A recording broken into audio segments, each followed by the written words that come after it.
2 tahun sudah para tenaga medis di Rumah Sakit Umum Daerah Kota Langsa berjibaku menangani virus COVID-19 di daerah tersebut, namun hingga kini insentif para nakes belum juga dibayarkan.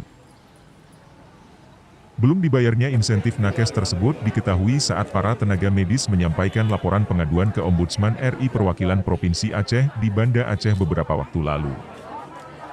Mereka berharap, sebagai lembaga negara pengawas layanan publik dapat memfasilitasi, agar Rumah Sakit Umum Langsa segera membayar uang insentif tersebut. Setelah menerima laporan para tenaga kesehatan, pihak Ombudsman kini sudah menyurati pihak RSUD Langsa untuk meminta penjelasan. Direktur RSUD Kota Langsa, Helmizar, mengatakan insentif nakes sejak Januari 2020 hingga Maret 2021 sudah dibayar oleh pemerintah Kota Langsa sebesar 575 juta, serta sebagian untuk bulan April 2021 sebesar 424 juta rupiah. Sementara sisa bulan April hingga November 2021 telah dianggarkan dalam APBK Kota Langsa tahun 2022 pada pos Dinas Kesehatan.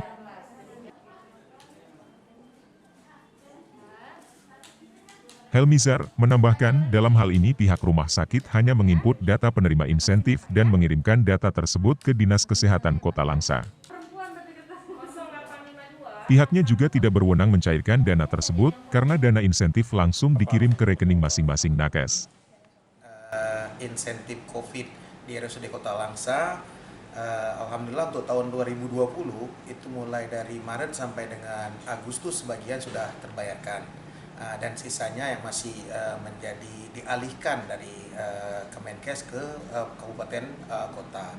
Untuk 2021 dari Januari sampai dengan Maret sudah dibayarkan, dan dari mulai April sampai dengan Desember kita masih menunggu.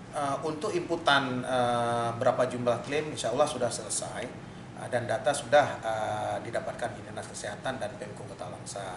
Ya, harapan kita moga dengan dana yang mungkin dari Pemko Kota Langsa sudah disediakan untuk segera dicairkan, dan nanti insya Allah pencairannya melalui proses ke rekening masing-masing dari nakes, jadi tanpa melalui rumah sakit lagi. Jumlah nominal dan inputan serta data semua sudah kami siapkan.